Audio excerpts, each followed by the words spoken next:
Yo la team, j'espère que vous allez bien. De mon côté, ça va tranquille, hein, comme d'hab. Et aujourd'hui, on se retrouve pour une nouvelle vidéo. Avant d'entrer dans le vif du sujet, je voudrais vous inviter à liker cette vidéo si cette vidéo vous plaît et activer la cloche de notification pour ne rater aucune de mes vidéos. Voilà, ça fait plaisir, ça donne la force pour faire plus de vidéos encore. Voilà. Et aussi, je vous invite aussi à visiter ma chaîne. Ma chaîne, j'ai pas mal de vidéos qui pourront vous aider aussi, voilà. Et voilà quoi. Du coup, si tout est bon, on rentre dans le vif du sujet. Aujourd'hui, on va parler de e-candidat. Je sais que e-candidat, pour certains, ils connaissent pas. Bon, pour ceux qui sont à l'étranger, je sais qu'il y a plein qui connaissent pas. Pour ceux qui sont ici en France aussi, c'est pas tout le monde qui connaît, voilà. Donc, je vais parler de e-candidat. Ok. J'explique un peu c'est quoi e-candidat. En gros, vous voyez, quand e-candidat, d'abord, ça concerne plus les étudiants qui sont ici en France. Les étudiants qui sont à l'étranger, bon, vous, c'est Campus France. C'est Campus France. Mais ça vous concerne pas trop. Voilà, ça vous concerne pas trop. Mais e-candidat, ça concerne plus les étudiants qui sont ici, qui sont déjà en France. Voilà, ceux qui sont déjà arrivés, voilà.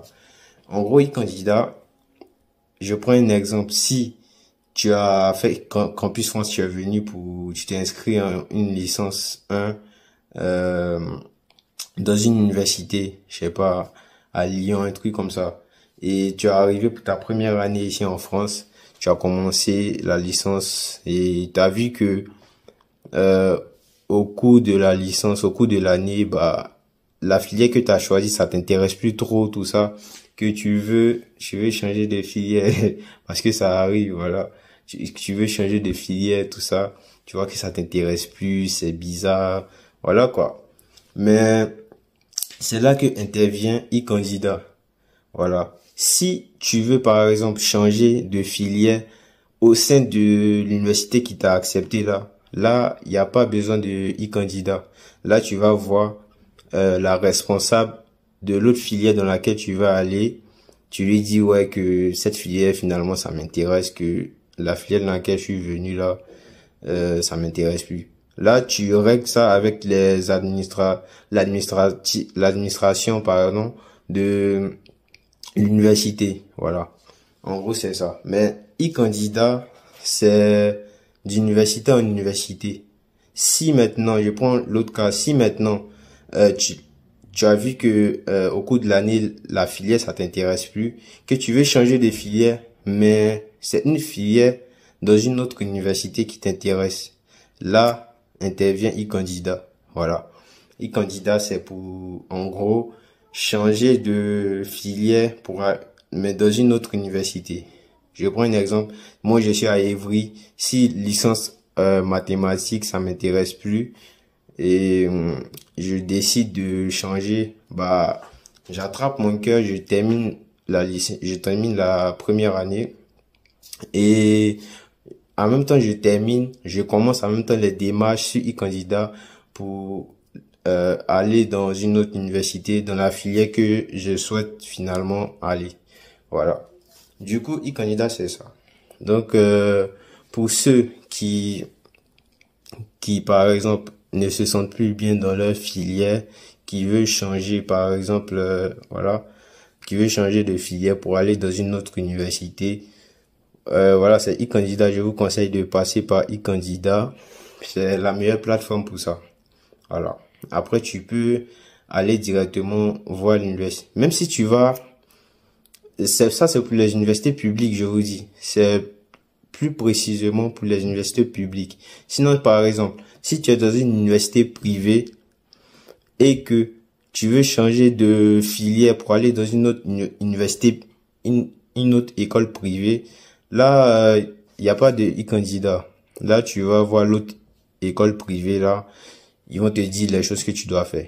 Mais moi, particulièrement, je vous explique. Moi, j'étais dans une école privée quand je suis arrivé. Et en gros, l'école privée, vous savez, c'est cher ici. Voilà.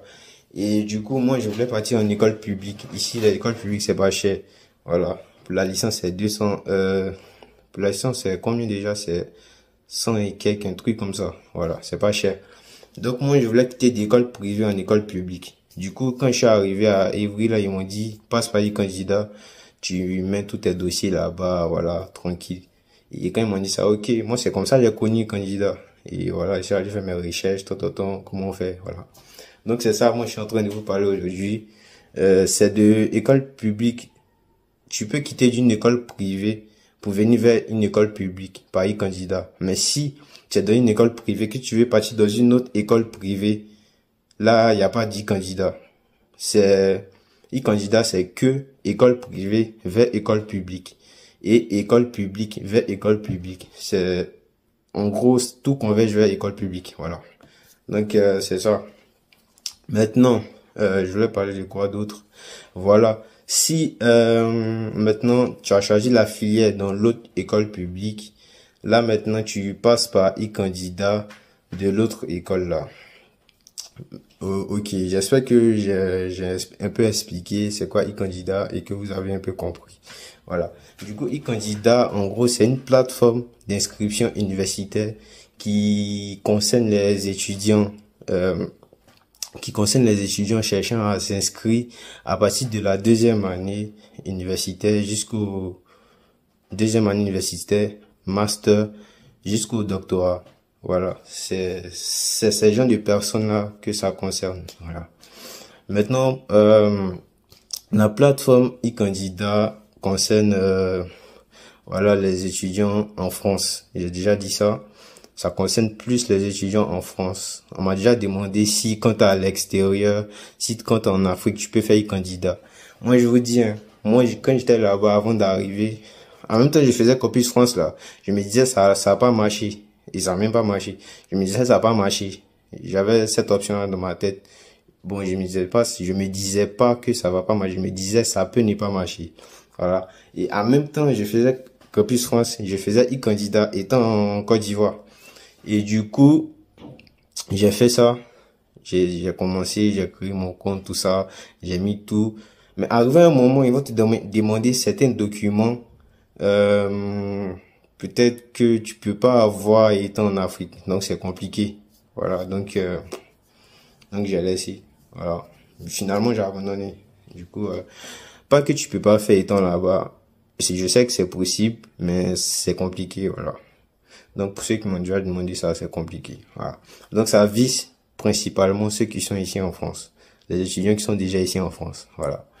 Et qui souhaitent postuler dans des formations supérieures, dans les universités, les grandes écoles. Voilà.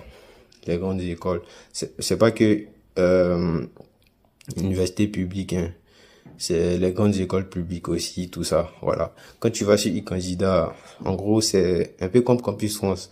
Il y a les universités, il y a chaque université dessus, il y a les grandes écoles dessus, tout ça, voilà. Et maintenant, en gros, e-candidat, comment postuler? Bon, ça, on verra ça dans une autre vidéo. Là, aujourd'hui, le but de cette vidéo, c'est vous montrer comment créer son compte e-candidat. Voilà. Comment créer son compte e-candidat pour ceux qui connaissent pas. Donc, pour créer son compte e-candidat, c'est simple. Si, par exemple, tu veux quitter Évry, tu étais déjà dans une formation à Évry et tu veux partir à Paris-Saclay dans une autre formation, tu tapes e-candidat Paris-Saclay. E-candidat suivi le nom de l'université. E-candidat Paris-Saclay. Et voilà, sur Google. Et ça, quand ça s'affiche, le premier lien qui sort, c'est-à-dire, voilà, tu cliques dessus. Et quand tu cliques dessus, bah, il y aura une page qui va s'afficher. Ils vont mettre se connecter ou créer un compte. Se connecter là, c'est pour ceux qui ont déjà leur compte e-candidat. Eux, ils viennent, ils mettent leur login, leur identifiant, voilà, l'identifiant de l'utilisateur. Ils mettent ensuite suivi de leur code. Ça, c'est ceux qui ont déjà créé leur compte e-candidat. Mais si toi, t'es nouveau, t'as pas encore créé ton compte, rien. sur la même page là, il y a la partie créer un compte. Quand tu cliques sur créer un compte, et quand tu cliques sur créer un compte, ça va te diriger sur une autre page sur laquelle il y a une liste que tu dois remplir, nom, prénom, comment dirais-je, email, tout ça, confirmation d'email, voilà. Il y aura tout ça à remplir. Et une fois que tu remplis tout ça, ils vont t'envoyer un mail de confirmation pour dire oui, tu as créé ton compte, tu as fini de créer ton compte, tout ça. Et dans le même mail là, ils vont te donner ton login, genre ton identifiant pour te connecter. Ensuite, ton mot de passe. Voilà. T'as besoin de ces deux là seulement pour te connecter. Et une fois que t'as ça, c'est fini, t'as créé ton compte. Tu peux retaper, comment dirais-je, tu peux retaper e-candidat par e-saclé pour te connecter maintenant. Là, tu vas dans la partie se connecter, vu que tu as fini de créer ton compte. Donc, c'est ça. C'est un peu ça, les gars. Vous voyez que pour créer, c'est pas difficile. Je sais que ça, e-candidat, là, il y a certaines personnes qui se posent la question, comment on fait tout ça. Donc, là, c'est la première partie de comment créer le compte. Pour créer le compte, c'est vraiment pas difficile. Voilà. Et en gros, c'est ça. J'espère que cette vidéo vous a aidé. Si vous avez aimé, n'hésitez pas à liker, à vous abonner encore une fois. Et si vous avez des questions, n'hésitez pas à les poser en commentaire, je vais répondre. Sur ce, ciao.